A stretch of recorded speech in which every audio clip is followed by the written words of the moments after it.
ahora vamos a profundizar un poquito más en el tema de custodia, concretamente en el asunto de la financiación y los incentivos para la custodia.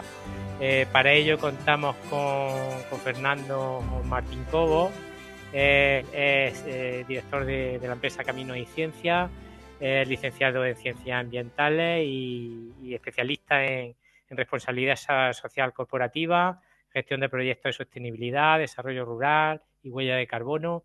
Y bueno, tiene también un amplio bagaje en el tema que nos trae esta tarde aquí, que es la custodia del territorio. Así que cuando quieras, Fernando, adelante. Muchas gracias, Enrique. Eh, Voy a compartir pantalla si me podéis confirmar que se vea correctamente. ¿Se ven? Se ve perfecta. Vale, genial. Bueno, pues antes de empezar, por supuesto, muchas gracias a todas las personas que habéis organizado este evento y por la invitación. Y, por supuesto, como siempre, mi enhorabuena, Oscar, por escucharlo. Siempre es un placer. Antes de empezar, de hecho, voy a aprovechar, enlazando con lo último que estaba diciendo Oscar, para hacer un pequeño disclaimer, digamos, una diferenciación. Él ha estado hablando en la última fase de una vía de rentabilidad de los acuerdos de custodia, que es mediante la comercialización de productos o servicios que están encuadrados dentro del marco de un acuerdo de custodia del territorio. En este caso, lo que nos vamos a centrar serían fuentes de financiación externas, o incentivos de tipo fiscal, es decir, estamos hablando todo de fuentes de financiación que vienen de una vía pública o privada, pero que vienen a apoyar el proyecto, pero no necesariamente se generan a raíz de de la actividad productiva que se desarrolla en el entorno del acuerdo de custodia. Dicho esto, ¿qué es lo que vamos a ver? Sobre todo vamos a hablar una primera pincelada de incentivos fiscales, qué convocatorias de proyectos europeos son compatibles con la custodia del territorio, cuál es el rol de la responsabilidad social corporativa o empresarial aplicada a la custodia, y luego vamos a ver ejemplos concretos como son los temas de compensatoria de proyectos de fotovoltaica, instalaciones fotovoltaicas, compensación de huella de carbono y la generación de bonos de carbono. Antes de empezar con cualquiera de las vías de financiación que vamos a ver, hay algo que es muy importante sentar y dejar muy claro. No existen fuentes de financiación o incentivos que sean específicos de la custodia del territorio. Es decir, no hay unos fondos para custodia del territorio, no hay una línea de proyectos europeos de custodia del territorio, no hay una línea de huella de carbono y custodia del territorio. Pero lo que sí que tenemos, todos los ejemplos que vamos a ver hoy, son compatibles con las actividades que se pueden desarrollar en el marco o el entorno de un acuerdo de custodia del territorio. ¿De acuerdo? Por lo tanto, lo que vamos a ver es que la idoneidad o cómo de recomendable sea utilizar uno u otro de los medios que estamos planteando aquí va a depender de quién es la entidad de custodia, es decir, de la capacidad técnica o la capacidad de personal que tenga una entidad de custodia en un momento determinado, sobre la actividad que se esté desarrollando dentro del marco de la entidad de custodia, o bien directamente cuál va a ser la realidad de las actividades o los proyectos o la extensión territorial en la que se esté haciendo. Por lo cual, no hay una respuesta única sobre vías de financiación para todos los acuerdos de custodia del territorio, sino que va a depender mucho del contexto de cada uno de ellos y así podremos ver cómo puede funcionar o no cualquiera de estos elementos que estamos planteando. Pero sí que queremos hacer por lo menos un barrido sobre las principales vías de financiación que se pueden encontrar y ya en función de las características de cada proyecto, si a una persona le interesa, porque pueda profundizar sobre estos elementos que vamos a poner encima de la mesa. Vamos a empezar con una cosa bastante breve, o por lo menos es bastante breve de modo inicial, que son los incentivos fiscales. ¿Por qué digo que es bastante breve? Porque vamos a tener una serie de tasas o una serie de impuestos que pueden estar bonificados, como puede ser el impuesto sobre las transmisiones patrimoniales o actos jurídicos, el impuesto de sucesiones o donaciones, el impuesto de sociedades o el impuesto de la renta de las personas físicas. ¿Cuándo vamos a poder optar dentro de la custodia del territorio por alguna de estas bonificaciones? Siempre y cuando la entidad de custodia esté declarada como una asociación de utilidad pública. Ya comentaba Oscar que las entidades de custodia son entidades sin ánimo de lucro, por lo tanto pueden ser y además están dedicadas o tienen un perfil de conservación y demás, con lo cual pueden estar consideradas o declaradas como asociación de utilidad pública, como podría serlo cualquier ONG o algunas fundaciones. ¿Qué ocurre? Cuando tenemos alguna fundación, alguna asociación o una ONG que está declarada como de utilidad pública, hay una serie de procedimientos, como puedan ser, por ejemplo, la transmisión de fincas, o las bonificaciones en el caso de la constitución de acuerdo de custodia, tuvieran que ser llevados a público, que tuvieran algún tipo de proceso notarial o legal que hubiera que afrontar, pues podríamos sufrir alguna bonificación a esas tasas o impuestos. De la misma manera, cuando nosotros hacemos una donación como personas físicas o como personas jurídicas a una ONG, Luego podemos tener una serie de bonificaciones, o bien en el impuesto de la renta, o bien en el impuesto de sociedad, dependiendo si somos personas físicas o jurídicas. Pues bien, en el caso de que estemos hablando de que la entidad de custodia es una asociación declarada de utilidad pública, cualquiera de estos incentivos fiscales o de bonificaciones fiscales podrían ser aplicables. Todos los medios o todo lo que vamos a ver hoy tiene pros y contras, así que vamos a intentar ver un poco cuáles son los pros y los contras. Evidentemente, el principal contra de estos incentivos, de estos beneficios, es que no es sencillo, y menos a día de hoy, que una asociación sea declarada como utilidad pública, ¿vale? No es un proceso que tenga una respuesta afirmativa en la mayoría de los casos. Pero a cambio, lo que sí que es cierto es que es un procedimiento administrativo bastante sencillo. Es decir, no hay una tonelada de papeles que abrumen a una asociación para presentar el solicitar ser declarada como de utilidad pública, sino que es algo relativamente sencillo. Y lo que van a solicitar realmente son una serie de documentación o de papeles que ya tiene que tener cualquier asociación, fundación o cualquier figura jurídica susceptible de ser entidad de custodia, que van a ser hasta fundacionales, estatutos, etcétera, etcétera, ¿vale? O sea que realmente no van a pedir nada que sea nuevo. Ahora bien, nadie garantiza que una entidad de custodia que lo solicite vaya a ser declarada de utilidad pública. En el caso de que lo fuera, tendríamos todos esos procedimientos que hemos estado viendo, todas esas tasas que podrían tener una bonificación y por lo tanto podría ser una cuestión interesante de cara a los incentivos fiscales. A la hora de la financiación, sobre todo cuando hablamos por parte de la donación, ya sea de personas físicas o jurídicas. ¿Por qué?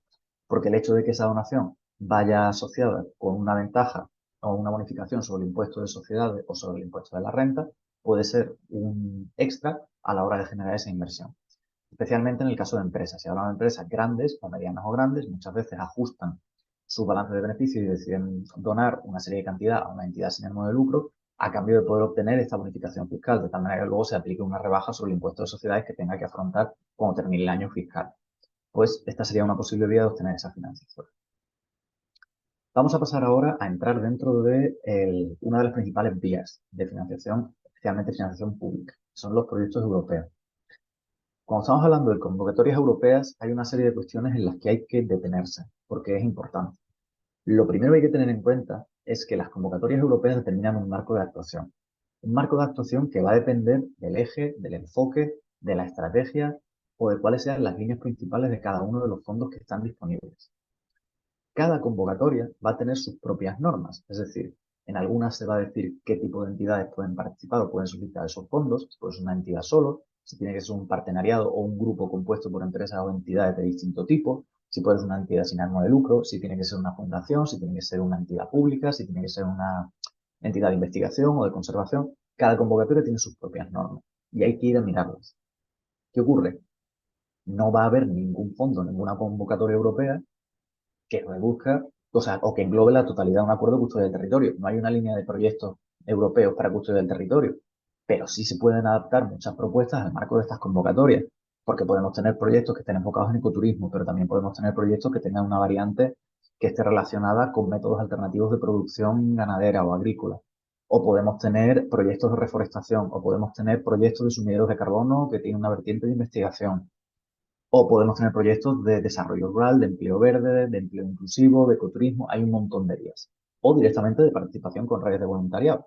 Con lo cual, hay una serie de elementos que pueden estar presentes dentro de los acuerdos de custodia y para los que se puede conseguir financiación a través de estas figuras.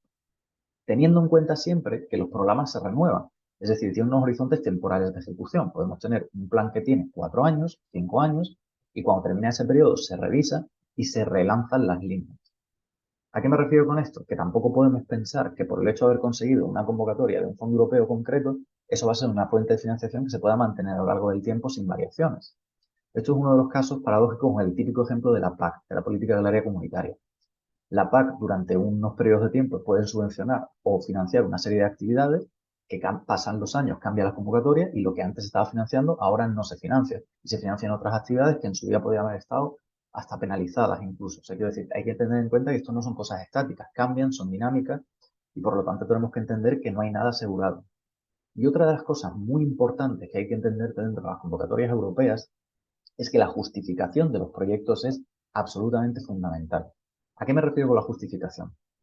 La justificación de los gastos, especialmente dentro de los proyectos europeos, es complejo, ¿vale? Es un proceso bastante complejo. Hasta tal punto que pueden darse situaciones en las que nosotros hemos solicitado unos fondos para desarrollarlos o para invertirlos en una actuación concreta. Nos gastamos todos esos fondos en la actuación que hemos dicho que lo íbamos a hacer. Y luego, cuando estamos justificando el gasto, nos equivocamos en la forma de justificarlo y nos van a pedir el dinero de vuelta, aunque se haya gastado y se haya gastado exactamente lo que se dijo que se iba a gastar. Si no está bien justificado de acuerdo con las convocatorias o de acuerdo con los requerimientos de la convocatoria, se puede pedir el dinero de vuelta. ¿Por qué hago este disclaimer? Porque puede ser muchas veces que pensemos que un proyecto europeo puede ser una vía muy fácil de obtener financiación porque encaja perfecto con la línea de actuación que estamos moviendo a través de un acuerdo de custodia, pero habrá que ver si tenemos capacidad técnica de afrontar ese proceso de justificación o bien si tenemos una red de alianzas lo suficientemente fuerte que nos permita afrontarlo. En caso de que no sea así, tendremos que ver primero si contamos con esa red de soporte o de apoyo antes de enfrentarnos a esto en solitario. Dicho esto, vamos a ir viendo cuáles son los distintos fondos que pueden ser plenamente compatibles con algunas de las actividades de la custodia. Vamos a ir viendo un poco por qué. Por un lado tenemos el programa Erasmus Plus. El programa Erasmus Plus es un programa de voluntariado europeo. Tiene dos líneas principales, una que es para estudiantes y otra que es para emprendedores. ¿Qué ocurre?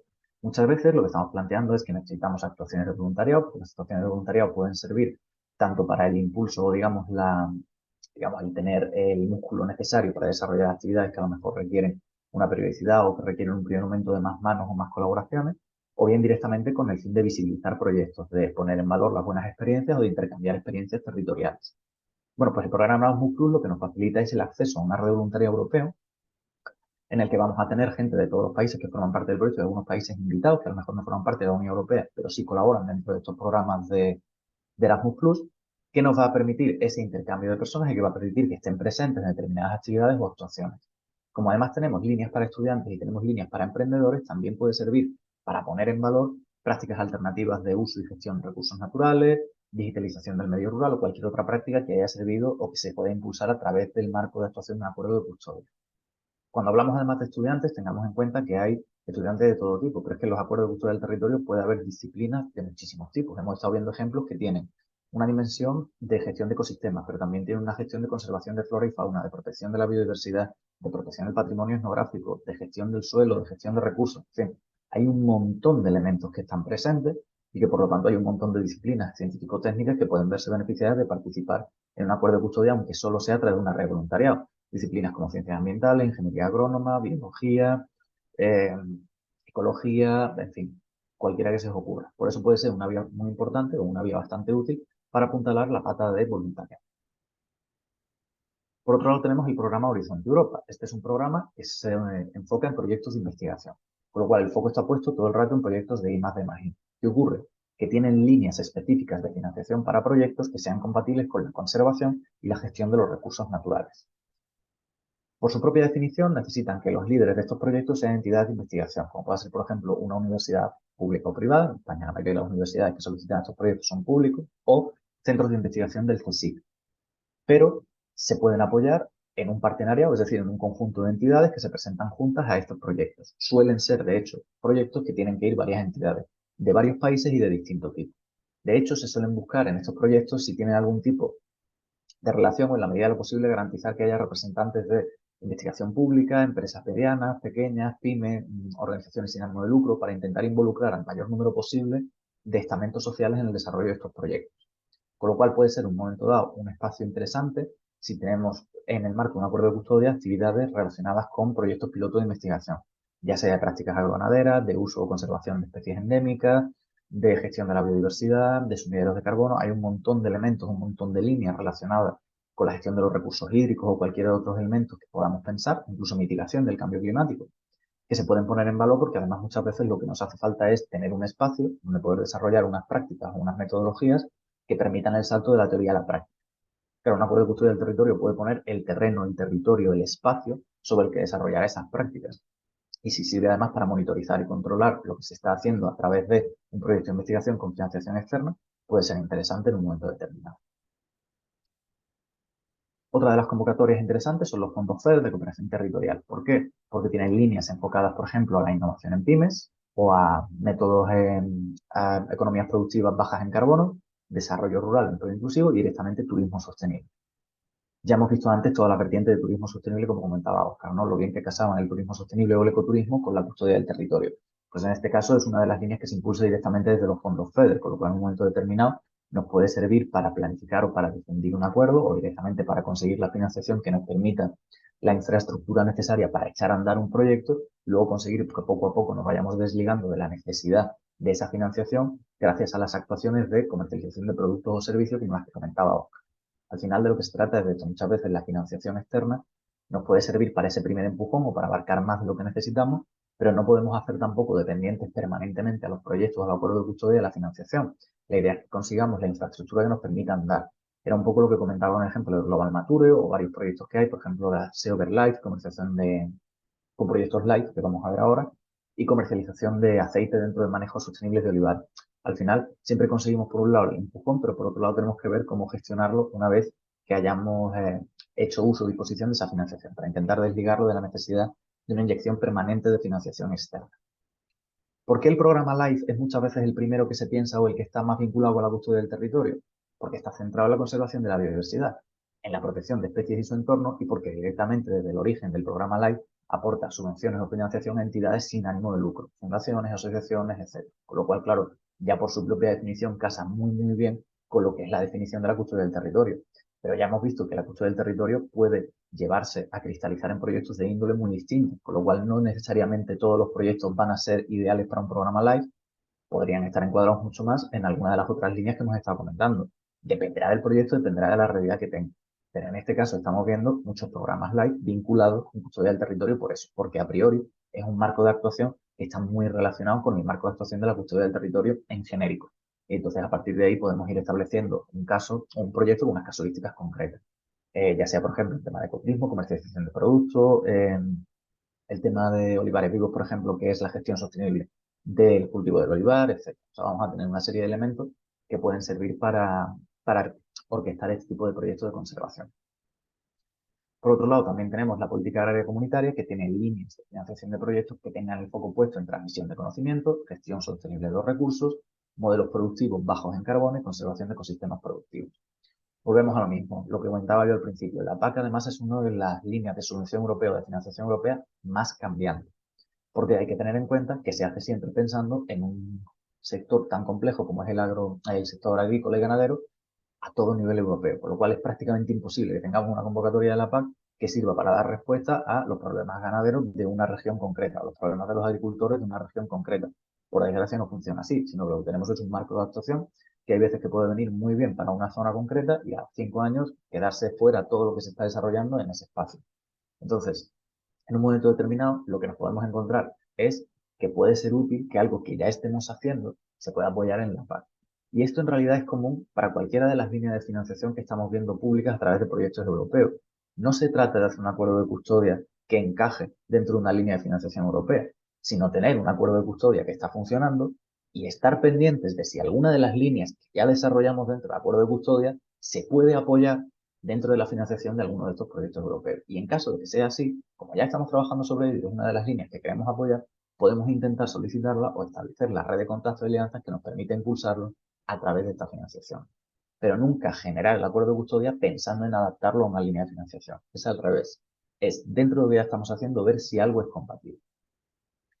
Y por último tenemos el caso del Pacto Verde Europeo. Lo dejo un poco aparte del resto porque no estamos hablando de un fondo o una línea de financiación concreta, sino que más bien se trata de un movilizador de fondos, que tiene varias líneas, en concreto enfocadas en la transición de economía baja en carbono y es de ámbito transsectorial, por lo cual hasta un tercio de los proyectos Next Generation que se encargaron de o que se pusieron a disposición en Europa estaban enfocados dentro del Pacto Verde. ¿Qué ocurre? Que el Pacto Verde, a diferencia de los anteriores, no es una concurrencia competitiva. Es decir, no es se presentan X proyectos a la convocatoria y los mejores proyectos reciben la financiación, sino que esto es, hemos identificado una necesidad, hemos identificado un punto en el que queremos invertir, estos son la tipología de proyectos que son susceptibles de ser recogidos y es por orden de llegada hasta que se agota la financiación disponible.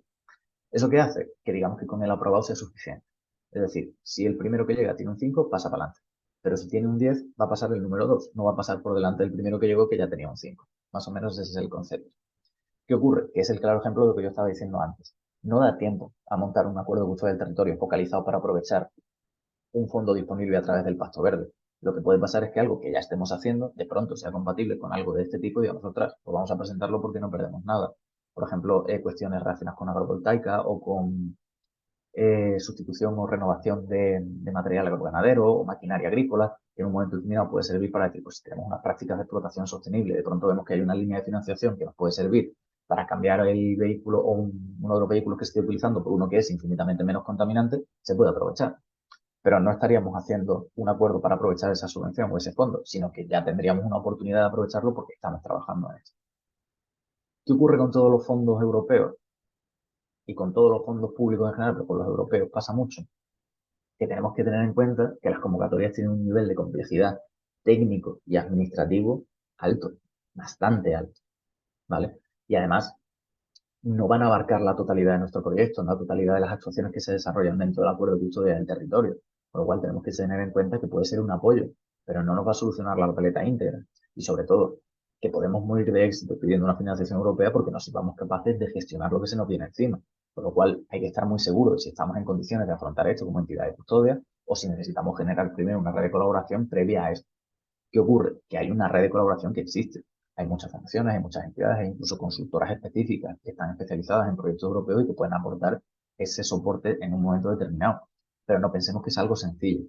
Pero claro, si ese es el contra, el principal pro es que tiene la capacidad de movilizar una gran cantidad de financiación, con lo cual hay un momento determinado en el que podemos acceder a un chorro de financiación inmediato que nos permita dar ese impulso que necesitábamos para implantar unas cuestiones estructurales. A lo mejor tenemos un proyecto que está funcionando muy bien a escala local, pero no tenemos, o a escala microlocal, pero no tenemos los recursos para convertirlo en un proyecto regional. Y a través de una convocatoria de este tipo podemos conseguir ese impulso para que lo que ya se está haciendo bien, difundirlo a un ámbito más amplio. Y para eso es para el tipo de cuestiones para los que lo tenemos que utilizar, no para dar sentido y viabilidad a los proyectos, sino para permitir ese crecimiento o esa infraestructura nos permita dar saltos, pero saltos que seamos capaces de controlar. No sirve de nada matar de éxito un proyecto mediante la adquisición pedir un programa live que durante 4 años estemos desarrollando una actuación fantástica y maravillosa, pero cuando se acaba la financiación del programa live no tenemos capacidad de gestionar todos los recursos que se han generado y todo lo bueno que se ha hecho durante 4 años desaparece y se pierde. Eso no tendría ningún sentido. De lo que se trata es de intentar que esto se mantenga a lo largo del tiempo. Y para eso tenemos que tener en cuenta que tenemos que tener la capacidad técnica y administrativa de gestionar este tipo de fondos y los beneficios que suponga este tipo de fondos a medio y largo plazo. Hasta aquí, digamos, lo que es la financiación europea y fondos públicos. Y ahora vamos a pasar a la parte más privada, digamos, de obtención de financiación. ¿Cómo vamos a encuadrar de esto? Hablando de la responsabilidad social corporativa o empresarial en la custodia del territorio. Lo primero es lo primero. ¿A qué nos referimos con responsabilidad social corporativa o empresarial? Es lo mismo. De lo que se trata es de las empresas que plantean sus volúmenes de negocio en el concepto de triple balance. Es decir, buscan un equilibrio entre el beneficio económico, el impacto social y el beneficio ambiental que generan sus actividades. No se trata de obtener un proyecto que genere simplemente beneficio económico, sino que lo haga manteniendo el equilibrio con las personas, tanto que forman parte de la empresa como de su entorno, y los recursos y el entorno natural en el que se encuadran la actividad de esta empresa. Para que una empresa sea considerada sostenible, tiene que encontrarse en el centro de estos tres elementos. Los tres. No es sostenible la empresa que tiene unos valores sociales y ambientales perfectos, pero es incapaz de pagar las nóminas, porque está explotando a unos trabajadores que están trabajando sin cobrar el dinero que tendrían que estar cobrando. De la misma manera que una empresa que tiene unos beneficios sociales fantásticos y que tiene una cuenta de balance genial, pero que contamina los ríos por encima de los niveles que son razonables y legales, tampoco estaría dentro de este tipo de empresa. Estamos hablando de buscar el punto en el centro. O por lo menos las empresas que declaran que cumplen estos modelos de triple balance. ¿Son todas las empresas? No, evidentemente. Estamos hablando de empresas que tienen una conciencia concreta o que surgen con una mentalidad concreta. Pero existe un motivo más allá del altruismo por el que las empresas buscan estos modelos de triple balance y tienen sus propios planes de sostenibilidad, de responsabilidad social corporativa o empresarial. Y es que al final todo esto sí que genera un retorno para las empresas. Para empezar, porque les permite el acceso a concursos públicos, como por ejemplo ya dentro de cualquier licitación pública en España y en concreto en Andalucía es algo muy palpable. Existen lo que se denominan las condiciones especiales de ejecución. Y dentro de las condiciones especiales de ejecución de los contratos aparecen las condiciones sociales, laborales y ambientales. De tal manera que lo que se está es exigiendo un compromiso o un desempeño dentro de la dimensión ambiental a las empresas que quieren ser susceptibles de ejecutar ese contrato público. También le supone una diferenciación de cara a la competencia. Les supone una prioridad en licitaciones, no solo del sector público, sino también del sector privado, con muchas multinacionales que trabajan con una red de distribuidores y de proveedores, lo que hacen es delegar su responsabilidad o hacer que la cadena no delegar, sino que la responsabilidad que ellos obtienen, los compromisos que ellos tienen, se tienen que mantener mediante toda la cadena de producción para mantener la trazabilidad. Con lo cual, por ejemplo, si una empresa grande decide que va a ser neutra en carbono, le va a exigir a todos sus proveedores que calculen y reduzcan su huella de carbono si quieren trabajar con ellos. Si no, no les va a interesar. Hablábamos antes, por ejemplo, del caso comentaba Oscar, la carne comprada para Dores, ¿no? Probablemente lo haga porque Paradores quiera tener una imagen corporativa concreta y lo que quiere es que los productos que oferta tengan unos requisitos concretos. ¿Por qué? Porque eso supone una diferenciación y una significación de calidad, porque además mejora la imagen con respecto al consumidor. En un momento determinado incluso supone una mayor productividad de los trabajadores que sienten que trabajan en empresas que están alineadas con sus propios valores y con sus propios valores personales, sus propios esquemas de ideas, de valores o de percepción del entorno. Y además elimina el riesgo de sanciones. Al final, las normativas ambientales son cada vez más estrictas y la dinámica en los últimos 25 años es hacerlas más estrictas cada vez. ¿Eso qué significa? Que si vamos apurando el límite legal, cada vez que hay una modificación en una normativa, nos quedamos fuera de los márgenes de esa normativa. Es mucho más seguro tener una actuación que sea más ambiciosa o que vaya más allá de lo que es exigible a nivel legal, de tal manera que tenemos un margen de maniobra, por más que se vayan endureciendo las políticas ambientales, en el que seguiremos estando, digamos, en la zona segura. De hecho, esa es la mejor definición de la responsabilidad social corporativa o empresarial, es ir más allá de lo que exige la normativa en un intento de integrar esos conceptos de triple balance para las empresas que quieren ser más comprometidas que el resto, de manera voluntaria. ¿Qué ocurre? Que esto se cristaliza muchas veces en dos vertientes principales. Por un lado están los voluntariados corporativos, que no es algo que no es algo que sea baladí. Porque por un lado tenemos las dinámicas de team building, cada vez están más focalizadas a actuaciones puntuales o alineadas con una estrategia de manera recurrente, como pueden ser, por ejemplo, la limpieza de playas, los voluntariados corporativos relacionados con la reforestación o actuaciones que sirvan para desarrollar actividades en el entorno de naturaleza o de conservación y mejora del entorno a través de las personas que trabajan dentro de esa empresa. ¿Qué ocurre? Que estamos hablando de que si es una empresa mediana o grande, en un día pueden ir 100, 200, 300 personas voluntarias a gastos pagados. Es decir, a la entidad de custodia que está organizando lo mejor o que se preocupa por la limpieza del litoral, de pronto un día cuenta con 300 voluntarios que vienen por sus propios medios y que tienen todo lo que necesitan para desarrollar la actividad ese día. Y ese día se puede hacer una limpieza tremenda, o se puede hacer un proyecto de reforestación, o se puede hacer una zona de limpieza de bosque, o lo que sea, porque hay un impulso de personas que están dispuestas a sumarse a este tipo de actuaciones. ¿Qué ocurre? Que van a funcionar mejor cuando tenga una vinculación directa la, la empresa con la actividad que se esté desarrollando.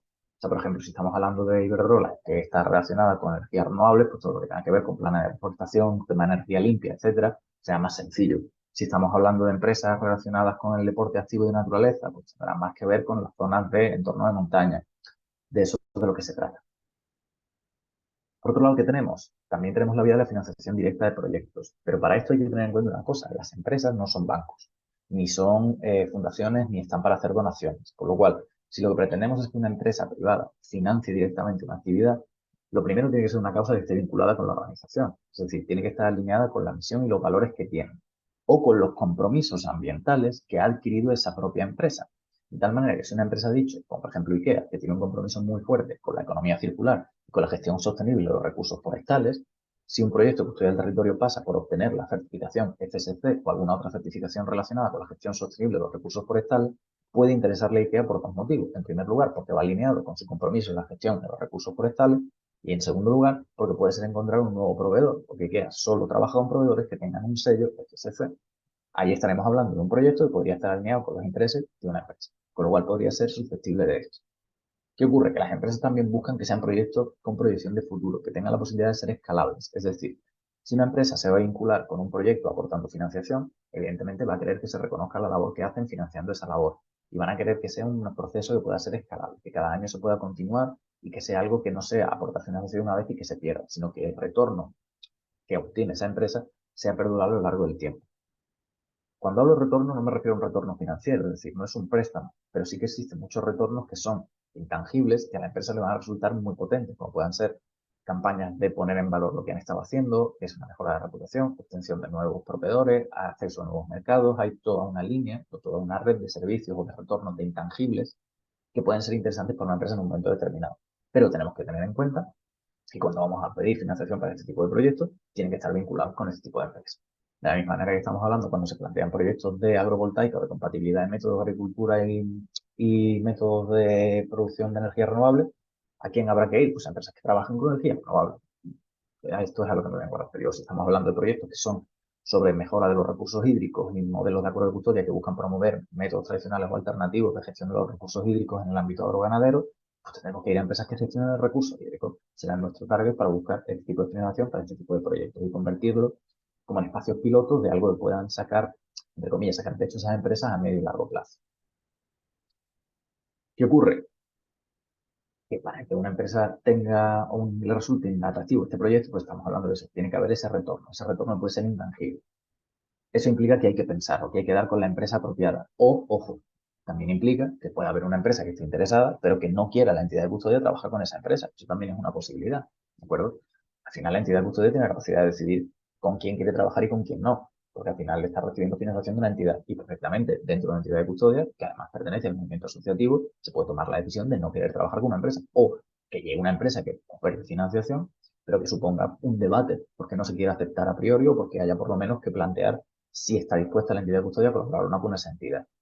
¿Cuál es la principal ventaja? Que es una financiación más ágil y más fácil de justificar, porque como se trata de financiación privada, la justificación va a depender de lo que pida la empresa. Y la empresa va a poner siempre unos criterios de justificación bastante más laxos o más fáciles que cuando estamos hablando de fondos europeos o de fondos públicos, como es lógico. Al final, la empresa privada está comprometiendo sus recursos, ella decide cómo quiere justificarlo. Cuando estamos hablando de lo público, son los recursos de todos. Y por tanto, los métodos de justificación son mucho más exhaustivos y son mucho más intensivos que en el caso de las empresas privadas. Como ya hemos entrado dentro del ámbito de las empresas privadas con la responsabilidad social corporativa, vamos a ver otro ejemplo, que es más específico y más concreto, que es el tema de la compensatoria de proyectos de fotovoltaica.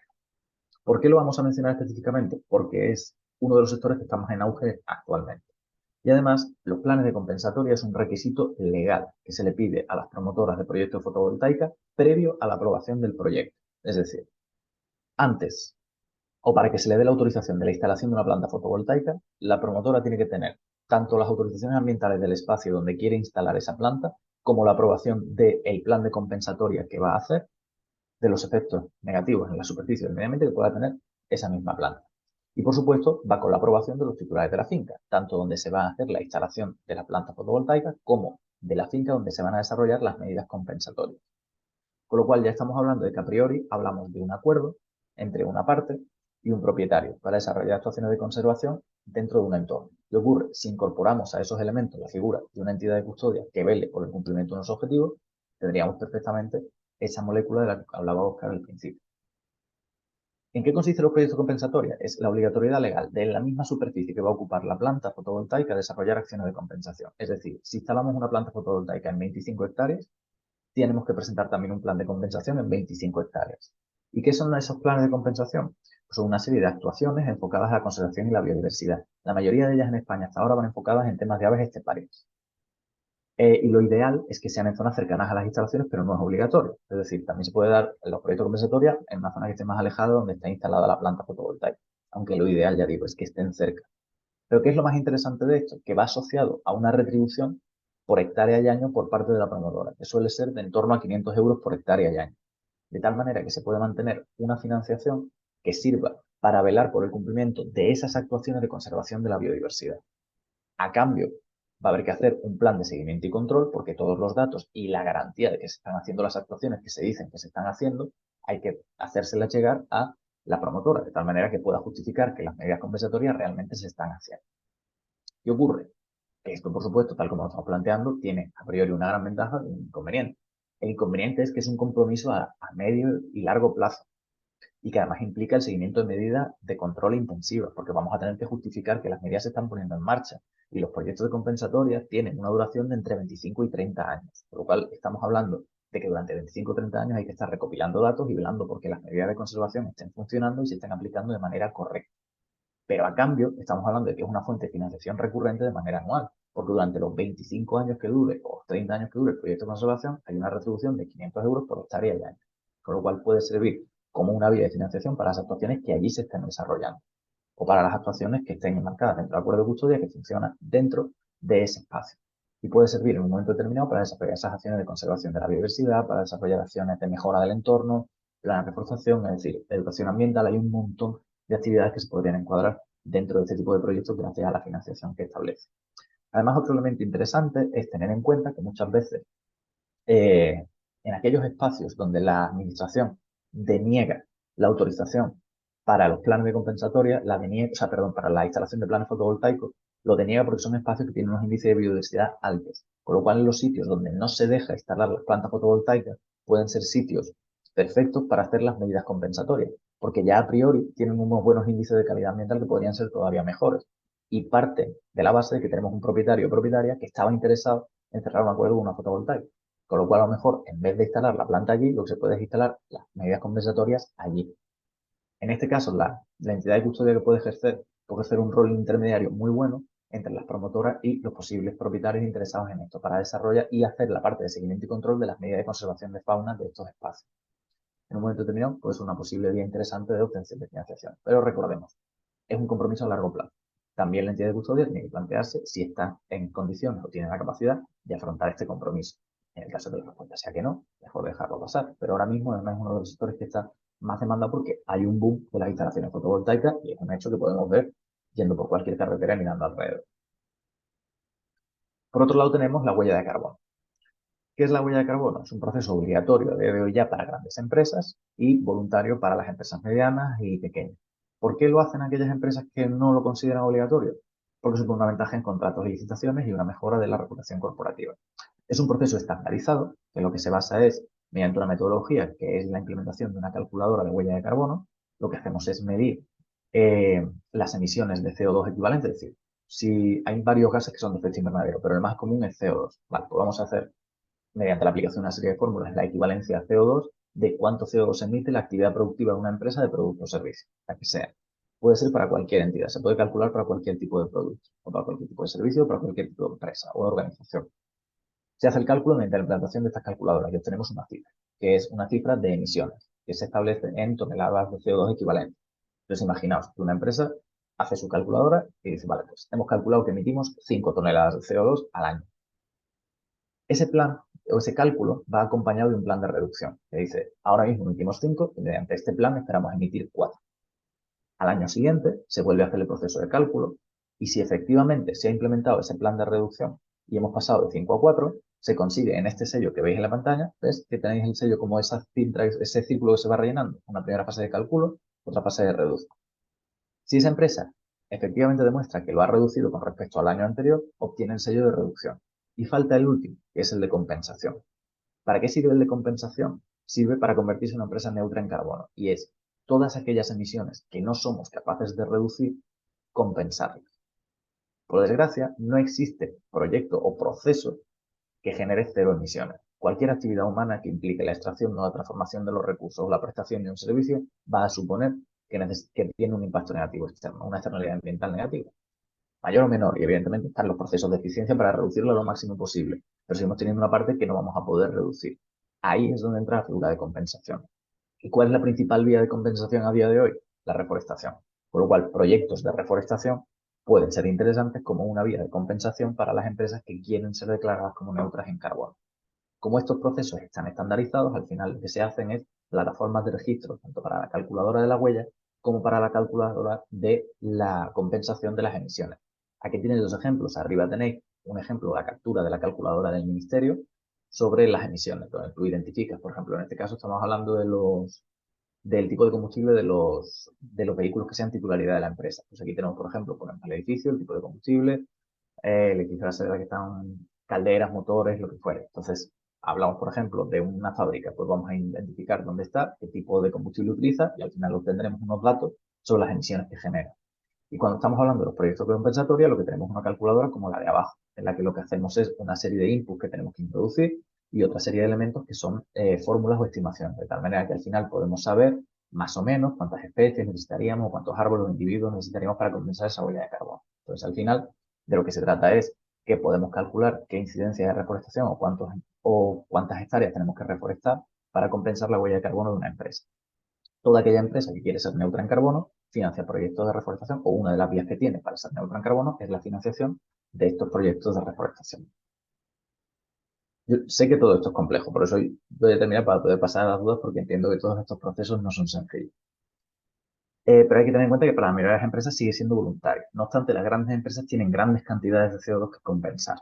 Y además, los proyectos de compensatoria de huella de carbono, igual que pasaba en el tema de la fotovoltaica, es a muy largo plazo. Estamos hablando de 50 años, por lo cual es una vía de financiación tanto del proceso de reforestación en sí, con la financiación de las plántulas, como también del seguimiento y control. Incluso abre vías a financiación de otros proyectos, a la generación de empleo verde en el medio rural, por ejemplo.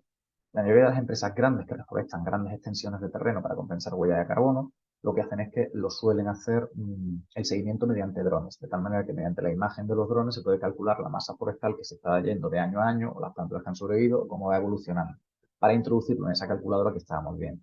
Claro, si en un espacio en el que tenemos un proyecto de reforestación que ha gestionado una entidad de custodia que ha servido para obtener un montón de financiación para la puesta en marcha de ese proyecto de restauración, y encima conseguimos que en una segunda fase sea una empresa local la que se especializa en el vuelo de drones aplicado al seguimiento de esos procesos de reforestación y le puede prestar servicio a esa empresa, lo hemos convertido también en una vía de desarrollo rural, de empleo de calidad, de dinamización del medio rural y de digitalización de prácticas de gestión agroforestal, por lo cual podemos intentar montar puzzles de ese estilo gracias a este tipo de proyectos. Y por último, esto es, digamos, de rabiosa actualidad porque es un mercado que está en plena alza y además es todavía muy nuevo, que es la generación de bonos de carbono. No es tanto como la huella de carbono que hablamos antes, sino la generación de bonos de carbono que se puedan comercializar. ¿Cómo funciona este proceso? Voy a intentar ser lo más claro posible. Con este proceso lo que se busca es recompensar a aquellas empresas que desarrollan una serie de procesos, que son los que están recogidos dentro del CDM Methodology, que al final es un listado de actividades que lo que sirven es principalmente para dos cosas. O bien, para reducir significativamente la huella de carbono de las industrias a las que pertenecen, es decir, buenas prácticas dentro de cualquier sector. Por ejemplo, imaginaos que ahí estamos hablando de la industria del acero. Pues si hay un proyecto que consigue reducir, o un proceso industrial que consigue reducir a la mitad las emisiones de CO2 que genera la producción de acero de esa manera, eso sería un ejemplo de buena práctica, porque si todos los productores de acero utilizaran esa metodología, reduciríamos a la mitad. O proyectos que lo que hacen directamente es retirar CO2 de la atmósfera, como sumideros de carbono.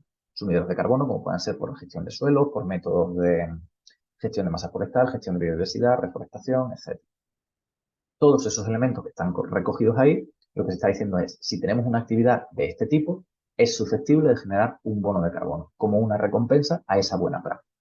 ¿Qué supone generar este bono de carbono? Pues supone es, si estamos desarrollando uno de estos procesos, podemos recurrir a una entidad certificadora o auditora, como es Biocarbon o Verra, Verified Standard, que lo que hacen es decir, vale, con la metodología que tenemos descrita de cómo tienen que ser los procesos, nosotros damos fe de que el proceso se está haciendo de la manera correcta.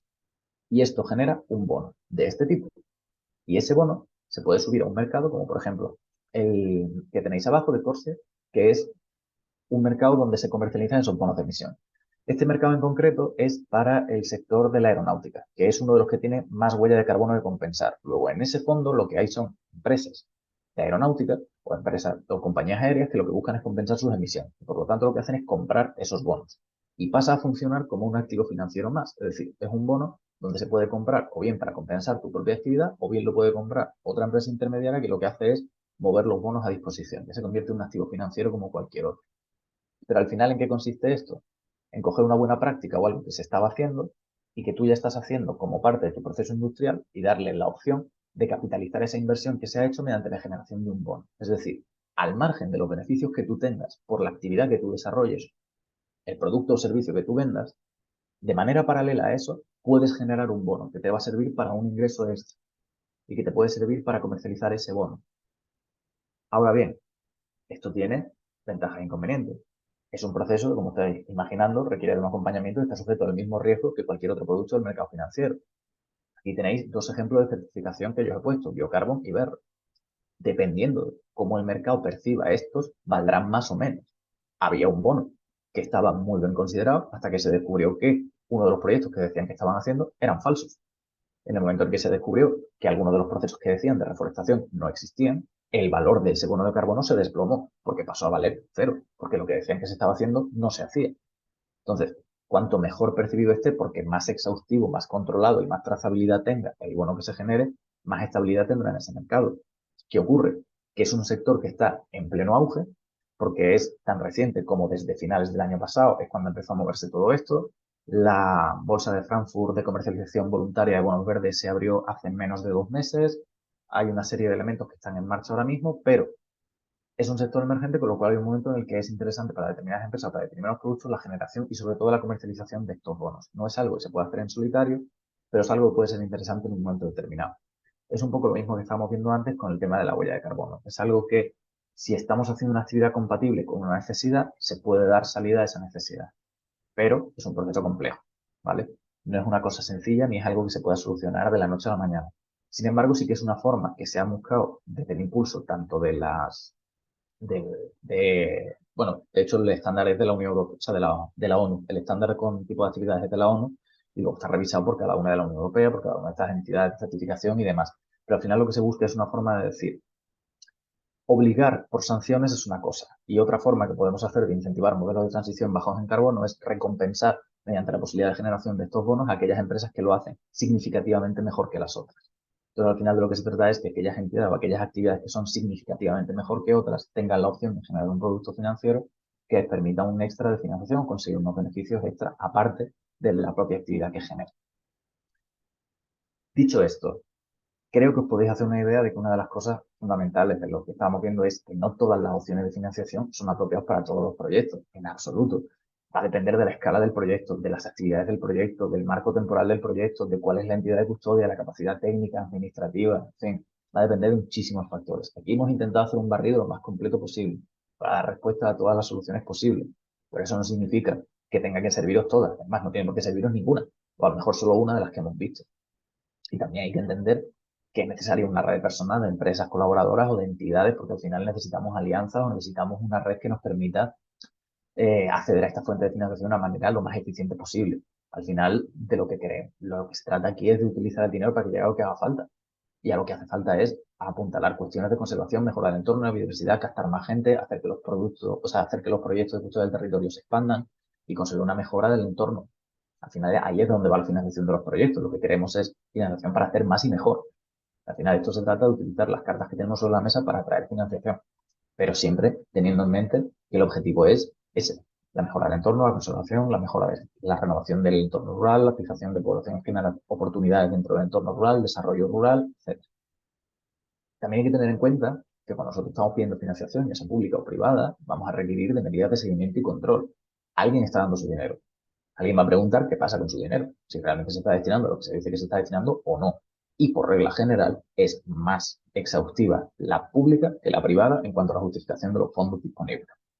Y por último, recordar, y esto es importante, que la financiación puede matar de éxito un proyecto de custodia del territorio, porque podemos vernos en la situación en la que lo intentamos, nos lo dan y ahora nos supera esa financiación, porque no tenemos capacidad de gestionarla, porque tenemos capacidad de justificarla, porque nos hemos visto envueltos en un proceso, que os digo yo, contábamos con una persona que decía que nos iba a ayudar con la generación de bonos de carbono y luego a mitad de proyecto esa persona se ha caído y estamos con un proceso iniciado a la mitad y no sabemos qué hay que hacer y la situación nos supera por todas partes. Bueno, vamos a ser coherentes. Vamos a ser primero a analizar qué capacidad tenemos de abordar cada una de estas líneas de financiación y si estamos preparados para solicitarla y para gestionarla en el caso de que la den. Es más, deberíamos plantearnos si tenemos capacidad para solicitarla, para gestionarla, para ejecutar en condiciones el proyecto que queremos con esa financiación, para justificarla después.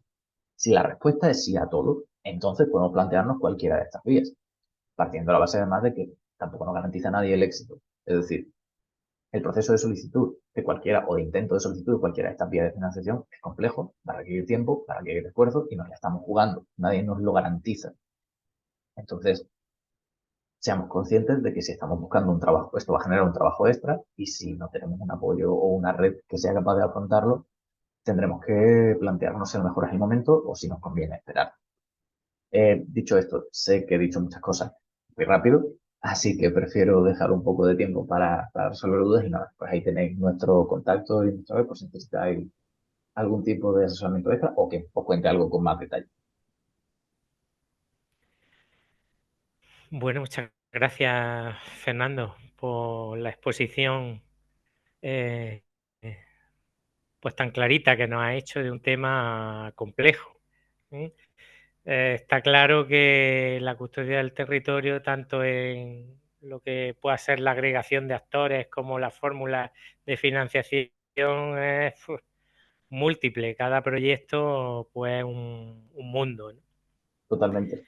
Bueno, sí que veo en el chat un par de preguntitas, a ver si las puedes responder brevemente, que todavía Sí, nos claro. queda una ponencia.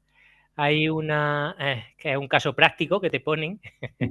Miguel Ángel pregunta que cómo se podría calcular la huella de carbono en el caso de una jornada de observación de aves. Tenemos muchas empresas aquí Vale. asistentes de Ujú. ecoturismo. ¿Eh? Vale, pues mira, Miguel Ángel, aquí en Andalucía la herramienta más cómoda con diferencia es el SACPE. Es una calculadora que es una hoja de Excel que se puede descargar gratuitamente, que es del Servicio Andaluz de Compensación de Emisiones, ¿vale? Entonces ahí lo que vamos a tener es una serie de pestañas donde vamos a introducir unos inputs de información. En el caso de una jornada de observación de aves, la ventaja que tenemos es que no hay nada que esté relacionado con una actividad productiva como tal, porque no vamos a tener ni una caldera ni vamos a tener nada por el estilo. Pero lo que sí vamos a tener son los desplazamientos de las personas que vayan a hacer esa actividad. Entonces, lo que vamos a tener es que medir en qué vehículo se está desplazando la gente que va a ese espacio donde se va a hacer la observación de aves, si va a ser un autobús, si cada uno va en su vía particular, etcétera. Y si hay algún extra, es decir, si la persona que lo está calculando, en este caso pongamos que es una asociación ornitológica, si esa asociación tiene en titularidad algún vehículo en el que va a llevar a la gente, sería de su propia entidad. Entonces lo aportaría, o si no, del resto. Pero sobre todo sería por los desplazamientos.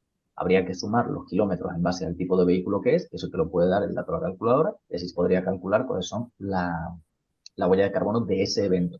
Si ya queremos ser mucho más ambiciosos, tendríamos que ir a ver si hay algún tipo de material que se vaya a utilizar o que se vaya a poner a disposición que tenga huella de carbono generada, pero eso ya tendría que ser, digamos, los proveedores de esa actividad. Si cada uno se lleva su prismático de casa, tampoco podemos saber cuál es la huella de carbono de la producción de sus prismáticos o si se hicieron hace 25 años o son comprados ayer.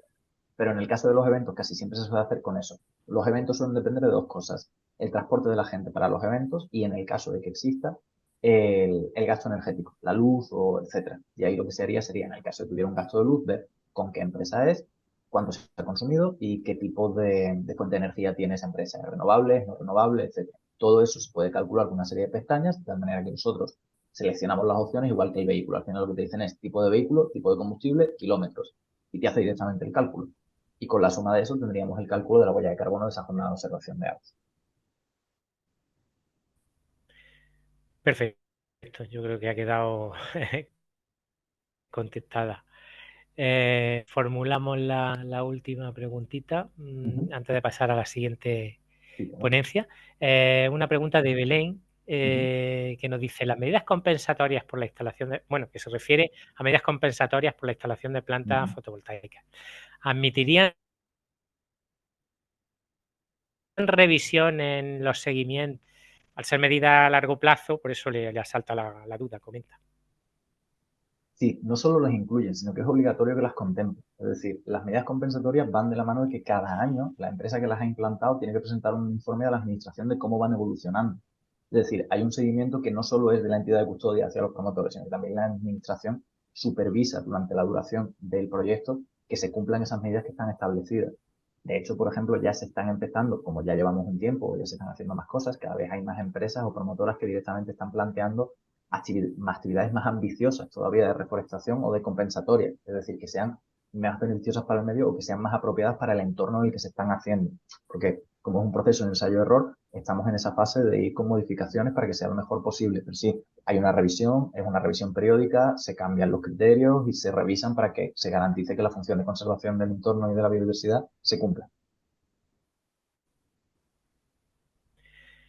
Perfecto, pues muchas gracias, Fernando, de nuevo. Nada, muchas gracias a vosotros.